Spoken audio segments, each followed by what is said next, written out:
Sedikitnya 4 warga negara Australia tewas karena mengkonsumsi buah melon yang terkontaminasi bakteri Listeria monocytogenes. Kondisi ini pun menimbulkan kekhawatiran bila buah melon yang berada di tanah air ada yang diimpor dari Australia. Pemerintah Australia secara resmi mengeluarkan peringatan kepada warga Australia untuk tidak mengkonsumsi buah melon. Sementara pasca penemuan bakteri Listeria monocytogenes pada buah melon yang dihasilkan lahan pertanian New South Wales. Bakteri Listeria berbahaya bagi manusia dalam kondisi fisik lemah, seperti ibu hamil dan juga anak-anak. Seperti pasien yang menderita demam karena bakteri Listeria meninggal dunia.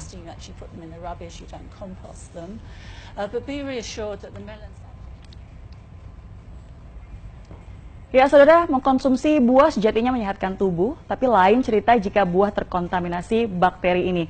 Kejadian yaitu ada 4 warga Australia yang meninggal dunia setelah mengkonsumsi buah melon jenis rock Australia yang harus menjadi kewaspadaan kita. Mungkin Anda ingin mengetahui apa buah melon jenis rock Australia ini, yang juga biasa disebut dengan melon cantaloupe. Kalau Anda suka melihat di penjual di pinggir jalan ataupun juga di supermarket, biasanya buah melon ini ada 2 jenisnya. Yang pertama yang berwarna putih kehijauan, kemudian yang kedua adalah cirinya dagingnya berwarna oranye. Nah, buah yang berwarna oranye itu pun merupakan buah melon cantaloupe yang biasanya memiliki rasa yang lebih manis. Saya pun juga pernah mengkonsumsi buah ini dan buah ini diimpor dari Australia. Ada apa dengan buah ini? Beberapa hari lalu, saudara, Badan Kesehatan Australia mengumumkan ada 4 warganya yang meninggal dunia setelah mengkonsumsi melon jenis ini. Dan dari 4 warga tersebut akhirnya meninggal dunia dan setelah diteliti, ternyata buah melon jenis rock Australia ataupun biasa disebut dengan melon cantaloupe ini terkontaminasi bakteri Listeria. Lalu apa sih pemirsa sebenarnya bahaya dari bakteri Listeria ini? Bakteri Listeria adalah bakteri yang biasa hidup yaitu di 2 tempat, yaitu di tanah dan juga air.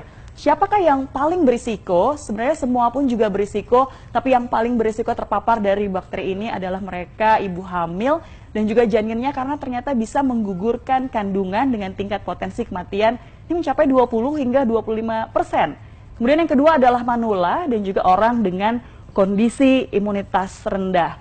Nah, saudara, jika terpapar bakteri ini, seseorang akan mengalami sejumlah gejala. Seperti apa saja gejalanya? Kalau kita bisa melihat ini gejalanya adalah yang pertama yaitu demam, kemudian diare, mual, pusing, kejang, hingga akhirnya menyebabkan kematian seperti yang terjadi di Australia.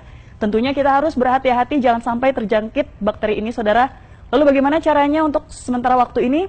Jangan mengkonsumsi melon jenis rock Australia atau biasa disebut dengan melon cantaloupe. Jikapun memang Anda memilikinya di kulkas, lebih baik Anda buang saja. Dan mungkin informasi ini masih belum terdengar oleh para penjual ataupun pedagang buah di pinggir jalan. Dan mungkin Anda harus menghindari untuk membeli buah tersebut jika ada di pinggir jalan ataupun juga di supermarket. Nah, jika Anda saat ini ingin mengkonsumsi buah, Anda pun bisa menggantinya dengan konsumsi buah lokal yang sudah pasti dijamin keamanannya oleh Badan Karantina Pertanian. Nah, saudara, itulah sekilas informasi terkait dengan hal ini. Semoga kita semua terhindar dari bakteri Listeria.